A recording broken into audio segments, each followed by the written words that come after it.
On March 16, Pakistani Air Force jets executed high-precision strikes on military targets in Afghanistan. The Taliban immediately labeled it a hospital to ignite global outrage. The truth is quite different. This site was originally Camp Phoenix, a heavily fortified NATO military base built specifically for war. Coalition forces used it extensively before abandoning it directly to the Taliban. No one should believe that this war machine, surrounded by multiple security checkpoints, served as a drug rehabilitation center. Overwhelming evidence shows it stored weapons, ammunition, and drones. And then the Afghan Taliban placed some containers around it to house recovering addicts. This was no accident.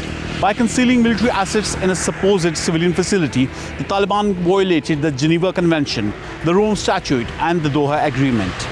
They committed a clear war crime by using local civilians as human shields. International law leaves no room for doubt. Any civilian facility loses its protected status if it is used for weapons storage, drone operations, or training suicide bombers. It then becomes a lawful military target. The Omid facility met none of the criteria for protection. It had no Red Cross markings.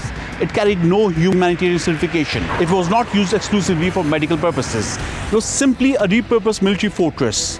Pakistan's strikes fully complied with the rules of war under the Geneva Convention.